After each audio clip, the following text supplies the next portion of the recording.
UGC के एक प्रावधान पर पूरे देश में हंगामा मचा हुआ है और मैं एक बात बड़ी गंभीरता से कहूं, मंडल कमीशन के दौर की तरह का दृश्य इस समय पूरे देश के सामने है। बहुत गंभीरता से बात कह रहा हूं क्योंकि कुछ परिदृश्य, कुछ बातें उसी तरफ इशारा करती हैं जब मंडल पार्ट 1 में विश्वनाथ प्रताप सिंह के खिलाफ सड़क पर लोग उतर गए थे और मंडल पार्ट 2 में अर्जुन सिंह के खिलाफ। मैंने जब ये दो नाम लिए हैं तो इसके साथ एक तीसरा नाम भी यूजीसी के नोटिफिकेशन में जुड़ा है, उसके बारे में भी बात करूंगा।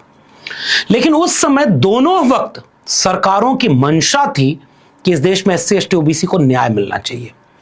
इस बार मजबूरी थी। न्याय देने के लिए भारतीय जनता पार्टी की मोदी सरकार ने ऐसा कुछ किया नहीं है। सुप्रीम कोर्ट के आदेश के बाद और दिग्विजय सिंह की अध्यक्षता वाली पार्लियामेंट्री कमेटी जो शिक्षा को लेकर के बनी है, उसके रिकमेंडेशन के बाद यूजीसी के गजट नोटिफिकेशन सरकार ने जारी किया है। इसके पीछे की मंशा इसके हित के लिए नहीं है कि भारतीय जनता पार्टी और नरेंद्र मोदी केवल इस देश के एससी एसटी ओबीसी के हितैषी हैं और पूरे देश के सवर्ण उनके खिलाफ उतर गए हैं। मैं इसको आज विस्तार से बताऊंगा कि यूजीसी के इस प्रावधान में ही झोल है, लेकिन उस पर डिबेट ही नहीं होने दी जा रही है। जाति जनगणना के 33 सवाल पहले चरण के आए, उसमें ओबीसी और जनरल का कॉलम गायब है। इस पर डिबेट ना हो पाए, इसलिए इतना हंगामा बरपा हुआ है। यूजीसी के इस प्रावधान में हेड ऑफ इंस्टीट्यूट उस समता समिति का अध्यक्ष होगा और 99% हेड ऑफ इंस्टीट्यूट केवल सवर्ण है इस देश में। तो क्या वो एससी एसटी ओबीसी को न्याय दे पाएंगे? मैं इस झोल की तरफ आपको इशारा कर रहा हूं और आगे कई ऐसे झोल और दिखाता हूं जिससे मैं ये साबित करूंगा कि ये कमेटी अभी एससी एसटी ओबीसी का पूरा हित नहीं कर पाएगी और एक बड़ी साजिश के तहत इसको अभी लॉन्च किया गया है। लेकिन भारतीय जनता पार्टी चुपचाप तमाशा देख रही है कि हिंदू हृदय सम्राट बन चुके हैं नरेंद्र मोदी, तो ओबीसी एससी एसटी हृदय सम्राट भी नरेंद्र मोदी बन जाएं। करने दो सवर्ण लोगों को विरोध, लेकिन पीछे से कहीं कोर्ट का कोई झोल, कोई और खेल बीजेपी तो नहीं खेल रही है। पूरी वीडियो आखिर तक देखिएगा तो समझ में आ जाएगा। फिलहाल कुछ और दृश्य, नए दृश्य, कमाल के दृश्य, विरोध के अद्भुत दृश्य। किसी ने पैंट नहीं उतारा, बाकी सब उतार दिया।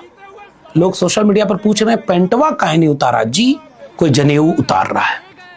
एक अधिकारी इस्तीफा दे रहा है कि ये जो सवर्णों के विरोध में यूजीसी ने सरकार के इशारे पर नियम बना दिए और शंकराचार्य का अपमान हो गया, मैं नौकरी छोड़ दे रहा हूं एसडीएम की पोस्ट से।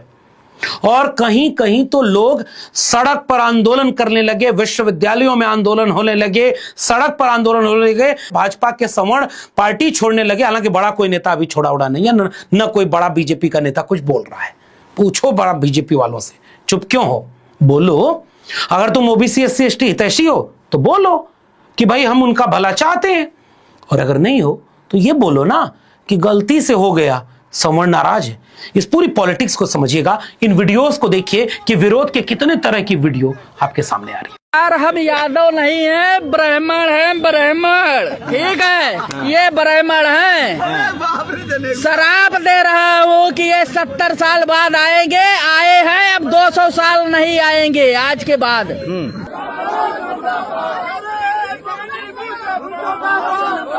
इन वीडियोस को देखने के बाद अब आपको कई बार मन में ये सवाल आ रहा होगा कि इनमें से बहुत सारे तो कभी विश्वविद्यालय गए नहीं होंगे, इनमें से बहुत सारे तो ऐसे हैं जो जाएंगे भी नहीं, इनको इतना बारीकी कहां से पता है? बारीकी पर तो बात ही नहीं हो रही है। बात इस पर हो रही है कि सवर्ण ही विलेन हो गया। मैं आज की वीडियो में सिलसिलेवार उनके जवाब भी देने की कोशिश कर रहा हूं और यूजीसी के झोल की तरफ भी इशारा करूंगा, ताकि कम से कम एससी एसटी ओबीसी समझ जाएं कि इतना भी अभी खुश होने की जरूरत नहीं है। पहला आरोप सवर्ण तबके का यह है कि एससी एसटी ओबीसी तीनों को जिस कमेटी में शामिल किया गया उसमें वो शिकायत कर सकते हैं, तो सवर्ण को नहीं शामिल करके यह साबित किया जा रहा है कि सवर्ण ही विलन है, यह सवर्ण विरोधी है। अब इसका जवाब देखते हैं। इस देश में और जितने भी विश्वविद्यालय हैं, जितने भी सार्वजनिक संस्थान हैं, उसमें महिलाओं के लिए कमेटी बनी हुई है, वुमेन सेल बना हुआ है। पुरुषों ने क्यों नहीं आंदोलन किया कि उसमें पुरुष क्यों नहीं है? महिलाओं के पक्ष के लिए, महिला शोषण रोकने के लिए, महिलाओं के भेदभाव रोकने के लिए जितनी कमेटी बनी है उसको पुरुष वर्चस्व वाली क्यों नहीं रखी गई? और पुरुष के खिलाफ अगर अन्याय होगा तो उसके लिए क्यों नहीं कमेटियां बनी है इस देश में? चलो आंदोलन करो पुरुषों। अब तक चुप थे क्योंकि तुम्हें तो विलन बना दिया गया। इस देश में महिलाओं के लिए बहुत सारे कानून ऐसे बने हैं, जैसे दहेज उन्मूलन कार्यक्रम, जैसे महिलाओं के सेफ्टी के लिए बहुत सारे प्रावधान है। अगर महिला आरोप लगाती है तो पुरुष को साबित करना पड़ेगा कि वो गलत नहीं है। बाकी जगह पर अगर आपको आरोप लगाती है कि जैसे फला आदमी ने हमारी चोरी कर ली, 15 लाख रुपया चुरा लिया है, तो आप साबित करो कि 15 लाख इसने चुराया। कोई आपसे कहे कि आपकी बुलेट ट्रेन कोई देश में चुरा ले गया, तो जो आरोप लगा रहा है उसको साबित करना होगा कि आपकी बुलेट ट्रेन कोई चुरा ले गया, आपका 15 लाख ले गया, आपका 2 करोड़ रोजगार ले गया, रुपए की कीमत गिरा ले गया। तो आप साबित करो कि आप चोरी का इल्जाम लगा रहे हो। लेकिन महिलाओं के लिए बने हुए कानून में महिला को नहीं साबित करना है, पुरुष को साबित करना है। जानते हैं क्यों ऐसा बनाया गया? क्योंकि इस देश में हजारों साल से महिलाओं के शोषण की वजह पुरुष रहे हैं। और जेंडर इक्वलिटी की बहस पुरुष विरोध में नहीं है, पुरुष वर्चस्व के विरोध में है, इसलिए महिला के पक्ष में झुकी हुई है। क्या आप इसका भी विरोध आज तक इसी तर्क पर करेंगे? इसलिए यह तर्क बेजा है। इसका दूसरा भी उदाहरण समझ लीजिए। इस देश में SC ST को रिजर्वेशन कास्ट के बेस पर मिला, जितनी आबादी उतना आरक्षण। क्यों? क्योंकि जाति के नाम पर ही इनको हजारों साल से वंचित रखा गया था, इसलिए जाति के नाम पर उनको आरक्षण मिलता है। पहले काका कालेलकर कमीशन बना। मेरी किताब जाति जनगणना अगर पढ़ेंगे तो उसमें विस्तार से आप समझ जाएंगे। पहले काका कालेलकर कमीशन, मंडल कमीशन, सारे सरकारी आयोग केंद्र के, राज्यों के, वो कहते रहे कि भारत में पिछड़ापन उसको चिन्हित करने का आधार होना चाहिए। मंडल कमीशन की रिकमेंडेशन जब गई कोर्ट में, 9 जजेस की बेंच, इंदिरा सानी जजमेंट, कोर्ट ने कबूल किया कि पिछड़ेपन का आधार जाति होती है, इसलिए OBC को वर्ग बनाया। जाति नहीं है, अनुसूचित जाति अनुसूचित जनजाति है, लेकिन OBC एक वर्ग है। वे सारी जातियों का वर्ग जिसके जाति के नाम पर शोषण हुए हैं। तो जाति के नाम पर OBC SC ST संविधान मानता है कि इनको जाति के नाम पर अन्याय अत्याचार हुआ, तो जाति के नाम पर कैंपस में भी हो सकता है। इसलिए इस कमेटी में SC ST OBC तीनों शामिल हुए। सवर्ण को कैसे शामिल करेंगे?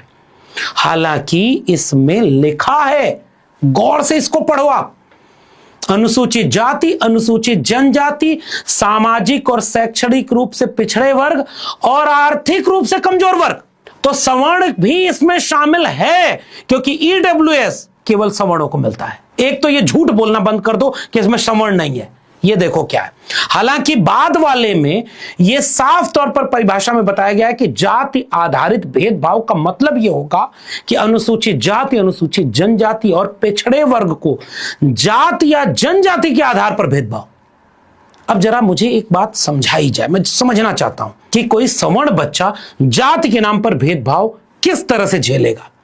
चलो ऑब्जेक्टिव बात करना। 2-3 आधार हैं। कोई बच्चा जाकर कहेगा कि मुझे गाली दी गई कैंपस में, मेरा अपमान हुआ जाति देख करके, तो दलित बच्चा कहेगा कि मेरे जाति के नाम पर ये गाली दी, पिछड़ा कहेगा कि मुझे ये बोला है, अहिरा तुम कहां जा रहा है, कोयरी का लइका जन्म से हीन, हाथ में खुरपी मोथा बीन, कहावत बनी है कोरी पर। अहिर गणरिया कुर्मी चोर, धर सारे का टंगरी तोर, अहिरे का बुद्धि घुटना में। और गाली का जिक्र आया है तो मैं तो कमाल और हैरान हो गया इन तस्वीरों को देखकर। प्रधानमंत्री नरेंद्र मोदी हिंदू हृदय सम्राट तेली और घाची करके उनको गाली दे रहे हैं सब। बताइए, ये देखिए, ये हिंदू एकता, ये हिंदू राष्ट्र बनाएंगे। मोदी जी की जाति के नाम पर गाली दी जा रही है। तो जाति के नाम पर कौन सी गाली किसी ब्राह्मण, किसी क्षत्रिय, किसी वैश्य के लिए बनाई गई है?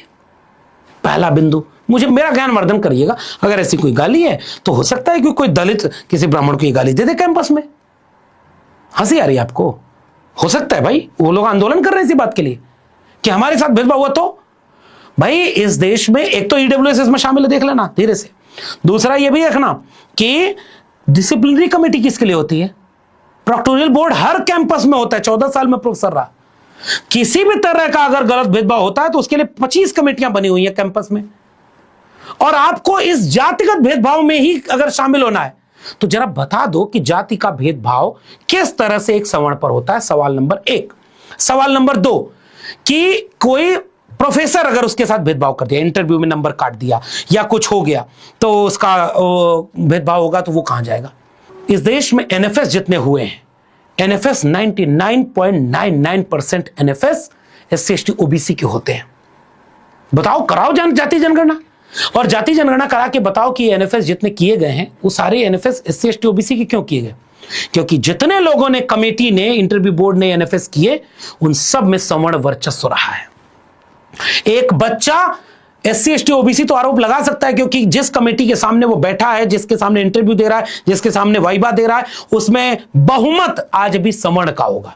तो सवर्ण बच्चे के साथ भेदभाव कैसे होगा? अगर मान लीजिए गलती से कोई ओबीसी एससी एसटी किसी का एचओडी है, कहीं पोस्ट पर है, और मान लीजिए आपकी बात को मैं सही मान लेता हूं कि वो सवर्ण बच्चे के साथ भेदभाव कर रहा है। अब आओ जरा यूजीसी के बनाए हुए प्रावधान पर, इस कमेटी का हेड कौन होगा? जरा गौर से देखो। हेड ऑफ इंस्टीट्यूट, संस्थान का प्रमुख, इसका पदेन अध्यक्ष। अब जरा अगली लिस्ट पर गौर से देख लो। एक विश्वविद्यालय में शेड्यूल कास्ट वाइस चांसलर है, एक में शेड्यूल ट्राइब, 5 ओबीसी हैं। 45 में से 38 कौन कुलपति है? सवर्ण। दूसरा एग्जांपल, 80% से ज्यादा प्रोफेसर की पोस्ट एससी एसटी ओबीसी की खाली है। अगर एससी एसटी ओबीसी को तीनों को जोड़ेंगे तो, और ओबीसी को हटा दे तो 90 से 97% पोस्ट पर खाली है एससी एसटी की, 80% ओबीसी की खाली है। इसका मतलब इस देश में आज भी 75, 80, 90% प्रोफेसर कौन है? सवर्ण। हेड ऑफ इंस्टीट्यूट कौन है? दिल्ली विश्वविद्यालय में 92 डिग्री कॉलेज है। चलो जाति जनगणना करते हैं, जाति पर बात हो रही है और जाति जनगणना करते हैं। दिल्ली विश्वविद्यालय के 92 डिग्री कॉलेज में कितने एससी, कितने एसटी और कितने ओबीसी प्रिंसिपल हैं? एक आंकड़ा बता दीजिए। तो हेड ऑफ इंस्टीट्यूट इस यूजीसी की कमेटी का पदेन अध्यक्ष है, तो ये एससी एसटी ओबीसी को न्याय कैसे देगा अगर वो सवर्ण है? तो झोल नंबर 1। और इस बात का जवाब सवर्ण विरोध करने हैं जो उन लोगों से विनम्रता के साथ मेरा सवाल है कि आपके इस सवाल का जवाब कि आपके साथ भेदभाव कौन करेगा, कौन कर सकता है, कौन किस रूप में कर सकता है। अब आइए उनके सवाल नंबर 2 पर बात करते हैं। जिस तरह से एससी एसटी एट्रोसिटी एक्ट का दुरुपयोग होता है, उसी तरह से एस इक्वलिटी की कमेटी के दुरुपयोग की गुंजाइश बढ़ गई है, क्योंकि इसमें झूठी शिकायत और दुर्भावनापूर्ण शिकायत का कॉलम हटा दिया गया है। ठीक बात है। बीते दिनों मैंने देखा कि सोशल मीडिया पर देश और दुनिया में वायरल हुआ कि महिलाओं ने महिला के हित में जो कानून बने हैं उनका बेजा इस्तेमाल, दुर्भावनापूर्ण इस्तेमाल, झूठा इस्तेमाल करके पुरुष के ऊपर आरोप लगाया, पुरुष ने आत्महत्या कर ली। बड़ा वायरल हुआ। बहुत दुरुपयोग होता है, बंद कर दिया, कानून खत्म। चलो यूएपीए आतंकवादियों को रोकने के लिए था ना, क्या पत्रकार, शोधार्थी, प्रोफेसर उसके नाम पर जेल में है कि नहीं? इस तरह के कई कानूनों के नाम पर। चलो तीसरा पूछ लेता हूं, पीएमएलए कोर्ट बनी है, नेताओं के लिए जो कानून बने हैं सरकारी आंकड़ा कहता है 80 से 90% ईडी, सीबीआई और तमाम तरह के कानूनों का दुरुपयोग सत्ता पक्ष विपक्ष के खिलाफ करता है। हटा दो, दुरुपयोग हो रहा है। एक कानून बता दो साहब जिसका दुरुपयोग नहीं होता है। एससी एसटी एक्ट का भी दुरुपयोग हुआ होगा, आंकड़े एक तो बताओ, धारणा नहीं, कितने % दुरुपयोग हुआ और न्याय कितने % मिला?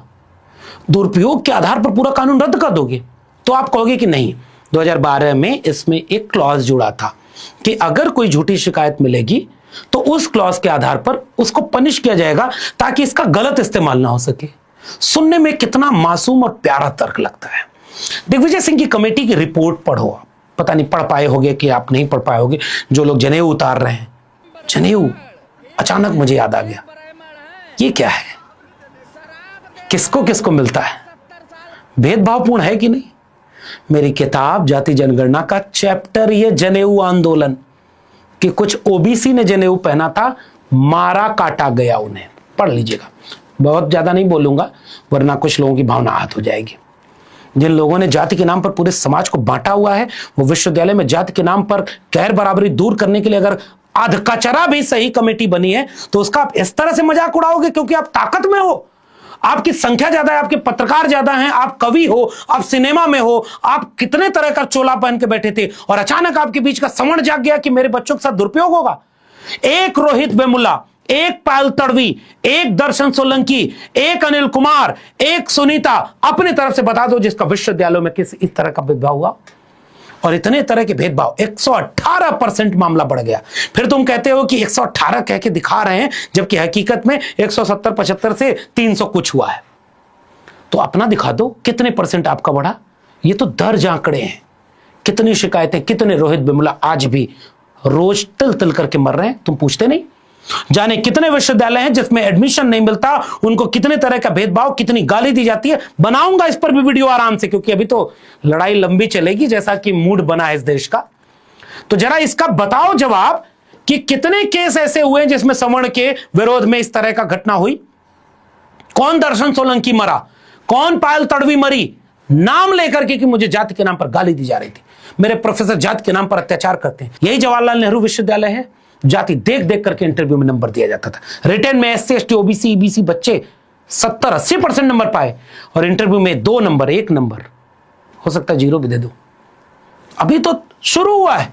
अच्छा, अब तीसरा जवाब। कुछ तो इतने मूर्ख हैं, कह रहे हैं कि अगर कोई SC ST OBC प्रपोज करेगा सवर्ण लड़की को और वो मना कर देगी तो वो लड़का जाके उसके ऊपर केस करवा देगा, तो वो लड़की का करियर चला गया। लड़की केस करा देगी कि हमारे साथ छेड़खानी किया है, लड़की करियर नहीं गया।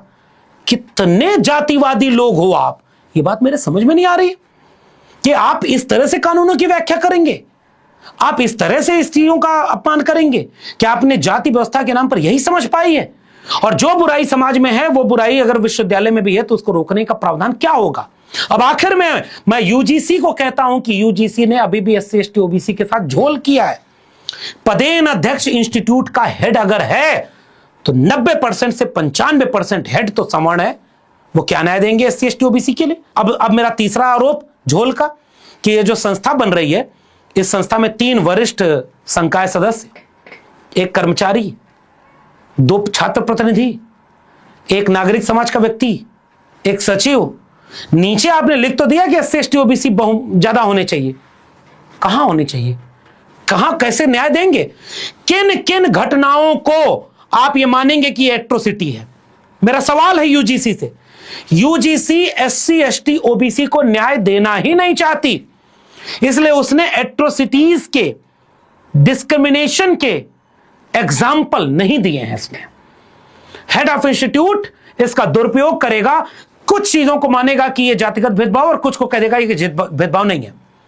ठीक वैसे ही जैसे तुमने कहा कि पहले क्लॉज बना था कि झूठी शिकायत पर कार्रवाई होगी, तो इस देश में झूठी शिकायत, चूंकि हेड ऑफ इंस्टीट्यूट वही था, तो SC ST OBC उसके पास शिकायत लेके गए, उसने न्याय नहीं दिया, कह दिया कि दुर्भावनापूर्ण शिकायत है, झूठी शिकायत है, इसलिए इसी को सजा दे दो।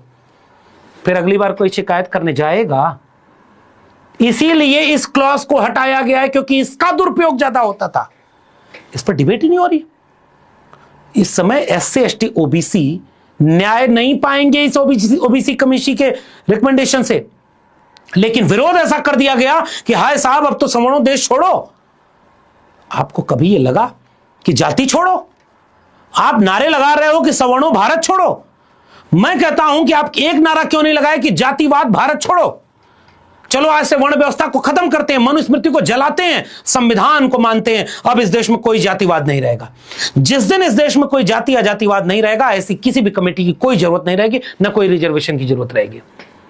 और आप, चूंकि आप पावरफुल लोग हो, यही है सत्ता साहब, जाति का वर्चस्व यही होता है।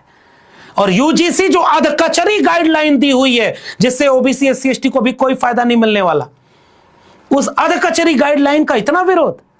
मैं तो मांग करता हूं कि केंद्र सरकार और यूजीसी इस गाइडलाइन को फिर से दुरुस्त करे। इसमें जो इंस्टीट्यूट का हेड बनाया गया है, इसका चेयरमैन, इस क्लॉज को फिर से रीडिफाइन करे। इसमें एट्रोसिटीज और डिस्क्रिमिनेशन के क्लॉजेस जोड़े, परिभाषाएं बताए, जैसे पिछली कमेटी ने बताया था, अर्जुन सिंह कमेटी में बताया था। इसमें क्लॉज स्पष्ट करो, इसमें प्रावधान बनाओ कि कमेटी का हेड कौन होगा, और इसके साथ इसको इतना सख्त करो कि अगली बार कोई रोहित बिमला, पायल तड़वी, दर्शन सोलंकी और अनिल कुमार इस तरह ना हो। बाकी अभी विरोध कर रहे हैं, वो करने दो। हिंदू हृदय सम्राट तेली बन गए। देखो अपनी स्क्रीन पर, यह होती है जाति। जाति है कि जाति नहीं। मन करे तो जाति जनगणना पढ़ना, थोड़ा विवेक समझदारी खुलेगी। SC ST OBC से मैं कहूंगा कि नजर रखना, अभी तो कुछ मिला है, लेकिन अधूरा है, झोल है इसमें। विरोध करो तुम भी इसका कि और सख्त करो और संविधान लागू करो देश के विश्वविद्यालय में। संविधान से देश चलेगा। किसी सवर्ण के हम विरोध नहीं करते, लेकिन संवैधानिक प्रावधानों का अगर विरोध होगा तो सजग रहना। बाकी समझदार को इशारा काफी। अगर वीडियो जरूरी लगे तो शेयर करना। आपके ऐसे कोई सवाल हो तो नीचे कमेंट लिखिए, हम और संवाद करेंगे इस मुद्दे पर और वीडियो बनाएंगे। और पसंद आई हो तो लोगों तक पहुंचाओ ताकि सब लोग तथ्य, तर्क और आंकड़ों के साथ बात करें। बाकी देश देख रहा है कि आज भी जाति के नाम पर किसके पास कितना प्रिविलेज है कि कितना विरोध करवा सकता है। लेकिन बीजेपी चुप क्यों है, मोदी जी चुप क्यों है, पूछिए जवाब। नजर रखिएगा, फिर इस पर बात करेंगे। तब तक के लिए चैनल सब्सक्राइब नहीं किया तो चैनल सब्सक्राइब कर लीजिएगा, फिर बात करेंगे। तब तक के लिए बहुत बहुत धन्यवाद।